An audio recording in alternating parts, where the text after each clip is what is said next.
Nalamhlanje singwasakho uNkulunkulu lakucabangele sona wakubhakela sona wasuthi angikuphakele encwadzini yeMakorinte ekuqala sahluko sekuqala verse 27 na 28.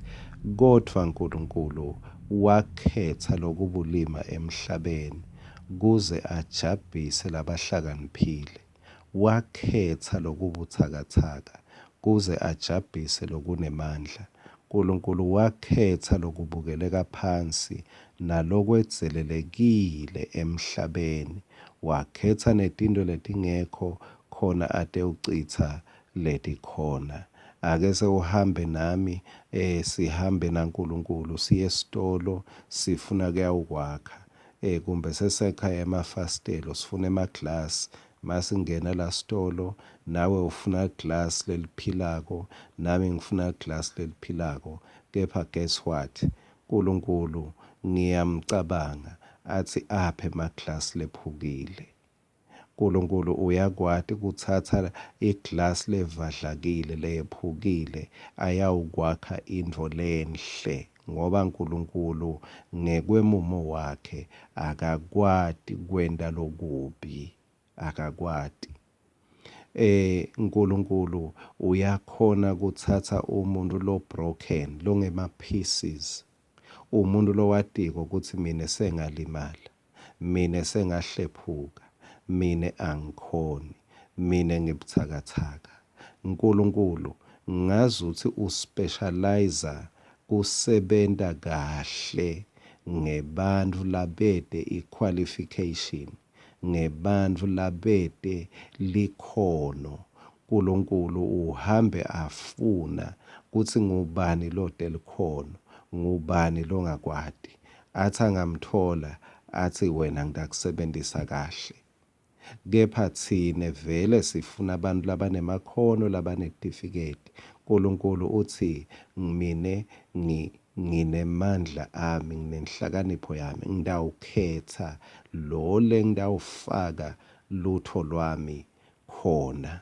Lokho akusho ukuthi lahla certificate sakho, lahla iqualification yakho. Lokho kusho ukuthi nje ungethembeli kulonikwe ngumuntu, yethembela kuNkulunkulu. Nguye Jesu lokhethe bafunzi bebalala.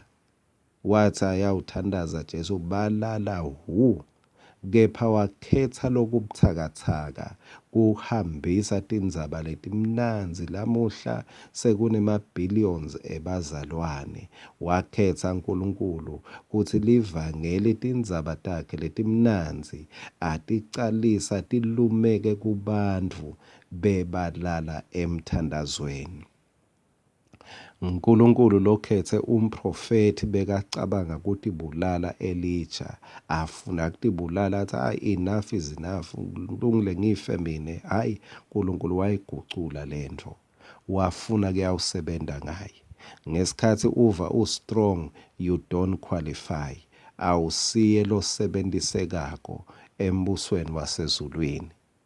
Namani uyahamba ngalelinye langa uya kumprofeti Elijah. Makafika lena umprofeti uyamtshela ukuthi hey, hamba wena wekunene uyawugeza emfuleni iJordani. Uyacabanga lo muntu wekunene uthi kepha mina ngingisomachuzu, nginetimbeje, mina ngihloniphekile. Kwekucala. Kwesibili, mina ngibuya endzaweni lenemifula yelikhethelo, imifula yakanokusho, hhayi lefanana nanayiJordani, la emanti afika le etincatheni. Ngiyawucwila ngithini la? Lo Namani lo wacishe wabuyela neluchoko lwakhe ekhaya ngenxa yokuthi umprofeti wakhetha wakhuluma ligama lebe kungazuthi lilibele, wamkhomba umfula lengazuthi bewulibele umncane kunemifula yelidumo leyatiwako ukuthi kubhukusha abantu labakhulu.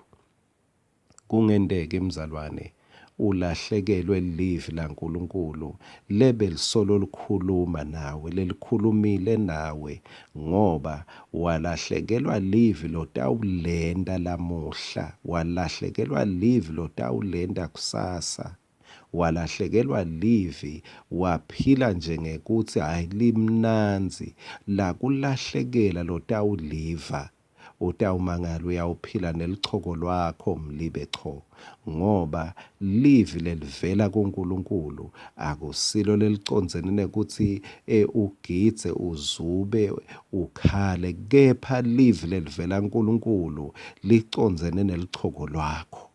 Kukhona lelifuna kukususa kwehlukanisa nako.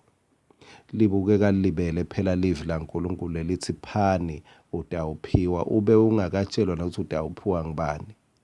Libukeka libele livi laNkulunkulu lelithi mangabe sitha sakho silambile siphe kudla, masomile siphe manti. Libukeka libele, kepha livi laNkulunkulu lingemandla akhe. uNkulunkulu what a choice. Ukhethe tinto letibukeleka phasi, ukhethe tinto letitselelekako, ukhethe tinto letibukeka tibuthakathaka, ukhethe tinto letingekho, utawucitha letikhona. Wahamba kanjalo utawumangala, ummangaliso lo tawudibana nawo. Hamba ngelivi uNkulunkulu lakukhethele lona lamuhla, noma ngabe libukeka libulima, noma ungabukeka ungali-understand, ake uhambe ngalo, uyawudibana nesimanga, luchoko lwakho luyawukwehlukana nawe. Amen.